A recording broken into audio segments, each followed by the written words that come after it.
Hi everyone, welcome back to my channel. I'm Tiffany Benson, one part of Team Benson, and it is getting hot in Arizona and it's starting to get hot for longer in Arizona. So that means it could be time that you need to start amending some of your beds, which is kind of like, because now that it's hot, that's when you need to start like working in the garden. But I have one of my beds, I don't know if you guys have noticed this about my garden, but my garden kind of has a wave of what is really producing, what's really growing, and then what it needs to be amended. I did that on purpose so that then I'm not amending the garden at the same time, and I'm not getting just a single harvest at the same time and then not getting anything at certain times. So I've kind of put my garden in a wave, and that works for me. It's something that could work for you guys too as well. Or you could amend all at one time and then harvest all at one time and plant all at one time. Totally up to you. That's the fun part about gardening.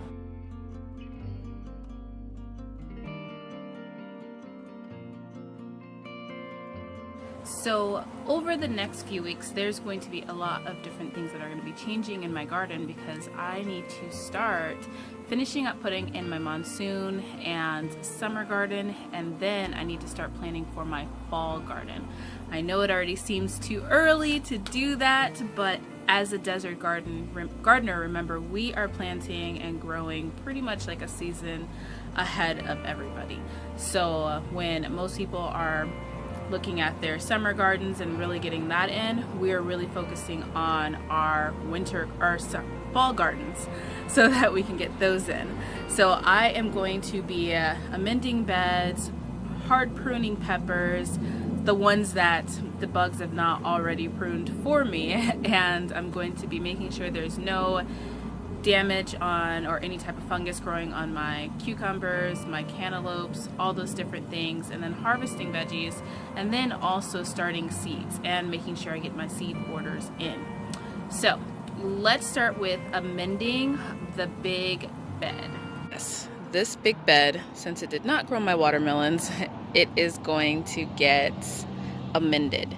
And I'm going to show you guys how I amend my beds when I do like a complete amendment, which typically only happens once a year. So let's clear everything out of here. We're going to get all the forks, all the dead watermelons, and then also say goodbye to the Swiss chard. That will get pulled up and have that for dinner sometime this week. And then, yes, we're going to get this bed back in order. So one thing I'd like to point out is that I removed everything, but I'm leaving the roots of stuff because I'm going to go ahead and bury those roots because it's going to give the worms something to eat. So I'm just going to pick these like I normally would and leave the roots, and then the roots are going to get buried, so then that way it'll kill the plant. Not to worry, we will have more Swiss chard in the fall, but we're getting kind of tired of eating Swiss chard, guys. Alright guys, so I got the last of the Swiss chard, which I can tell you that we are tired of eating Swiss chard. So having the last of Swiss chard actually isn't a bad thing, because typically I can always tell when it's time to start amending a bed or switching something over is when I make it for dinner and it's like, yay! So it is time for the Swiss chard to come out, but not to worry, because we are going to be planting Swiss chard in the fall, and then that's going to take us all the way over from about maybe October all the way until June, July of next year. So I am going to now pull up all of the wood chips from the bed. Now normally, guys, I would be amending my bed with compost from the AZ Worm Farm, but they do not have any right now, and they will not have any all the way up until October. And I want to go ahead and get this bed amended because I'm going to start for this bed probably next month, and I want the bed to sit at least for a month and a half because I want to build up worms in the bed, which is what I'm going to show you that I'm going to do later on in the video. But let's go ahead, finish raking out all of those wood chips, and I'll show you what everything looks like right now. Now, it doesn't have to be completely perfect, but we just want to make sure that we're not burying any big thick wood chips or thick layer of wood chips. And don't throw away those wood chips because we're going to put them right back once we're done. Now we're going to go over here. Now normally I would have my compost like I said, but they did not have any compost. What I'm going to do is I got some bags of steer manure, and I have some mushroom compost, and I have a potting and raised bed mix, the Kellogg's version, that I am going to put in there.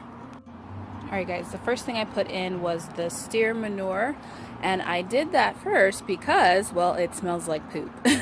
So now that I have that layer on there, I am going to add the mushroom compost and then finally the potting soil. Alright, so now we have the last layer, which is the raised bed slash potting soil mix. Now it's one that says raised bed slash potting soil mix. It doesn't just say potting soil mix, so if you guys are trying to do exactly the way that I am, you want to make sure you get that one that is that combo.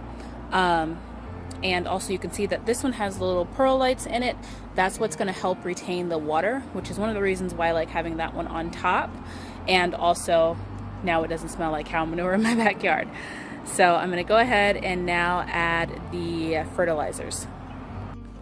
So the last thing I'm going to add is a couple cups of the garden thyme, and then also about a cup of this gypsum. Now for those of you guys who've been watching my channel for a while, you'll know that I was having hard water issues with my garden, and I did get a water filter, which I will show you guys it on my water hose that I now use, and that has helped a ton, like a ton. But that bed still has a little bit of hardness to it, the soil from the salt and the hard water. So this gypsum is going to help to break that up a little bit. If you guys don't have hard water issues, then you don't probably really need the gypsum. But for us desert gardeners, where our water is recycled and full of chemicals, that's what you're gonna need, or this filter. So this is the filter I use. I'm watering my garden right now, which is why it's collecting every last drop of water. I couldn't tighten it that tight on there for some reason. So this is the water filter that I use. I got it off of Amazon. I'll link it down below, but it is called Water Drop, and it has made a huge difference in my garden. Okay, so now I have the garden thyme and the gypsum in there, and I'm just going to take my rake and just kind of rake through to kind of mix it in. I don't want it to go too deep because I want that fertilizer to be up more towards the top for the new vegetables that are going to go in there in a month and a half. So now that I have everything layered in, I'm going to take the creme de la creme and top it, which are basically those worms and some of their compost that I've been composting in my worm bin. I'm going to take a few scoops out of there and throw into that big bed. What that's going to do is I am going to now increase the worm population in there, because that bed is not connected to the ground.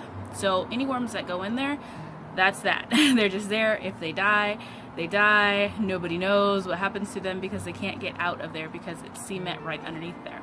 So I know that that bed needs more worms in it because some of the roots from the collards are still not decomposed, and normally that would have happened by now, and then also the amount of insect activity that I've had in that bed lets me know that there's other composting insects that are going on in there because there's not enough worms.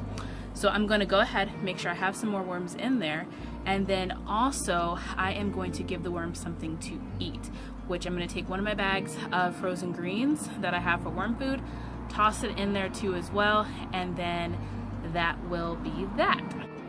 So now that the fertilizer is all mixed in, I am going to dig 2 holes in my garden, because now I am going to add my worms into one and their food into another. I don't want to have the worms and the food in the same hole because I want the worms to move over to the food. So guys, in my worm bin, I'm just going to dig down a little bit so I can make sure I get some worms. And I'm just going to take one big scoop and put it into the bed. So that is the compost that I got from my worm bin. That's in there. It has a few little worms in there, and then that is their food. So I'm just going to dig or cover that back up on both sides, and then I'm just going to water it. But guys, look at how nice that compost is, might I add. Look at how dark it is compared to the other dirts around it. That is a well-fed compost bin. Alright, so now that it is good and saturated, now I'm going to put the wood chips back over top of it. Alright, so now it is all done, and I'm going to put the shade cloth back over it because I want to remind you guys that this bed is alive. It has a lot of organisms, it has worms, it has composting, insects all in it. And I want to make sure that I'm continuing to water it every day, just like I would water it if it had a plant in it. And then also want to make sure it's not burning up, so I want to make sure it has a shade cloth on it too as well, so that then it'll be all ready and nice and healthy by the time I go to plant my plants in it. Alright guys, so now that everything's completely done, I am just going to water that bed in so that it's nice and deeply watered, and I am going to go inside because I'm sweating and it's hot, and we're just going to let that bed sit. We're going to let the worms eat the food that I gave them, and that's going to make them reproduce because there's going to be more food in there for them to eat. And then by the time that I get ready to plant in there, it's going to be nice and composted and full of worm poop and ready to grow my veggies. So I hope this video helped for you guys, especially for you guys that don't have like a place where you can just get your compost from, because sometimes it can be difficult to find those places. So you can always use extra things from the store, kind of mixing and matching them together, but make sure that you give it time to sit, because anything that comes in a bag probably is going to have some other form of insect in there that you're going to want to not, you know, eat all your veggies, like, or gnats or something like that. So letting it kind of sit and compost, especially when you're using that steer manure, because a lot of times it could still be a little bit hot. So giving it that time is going to make a world of a difference for your garden. So I hope this video helped. I hope you guys had fun. But until next time, grow yourselves a garden, because even a small space can provide you with tons of food. Bye guys.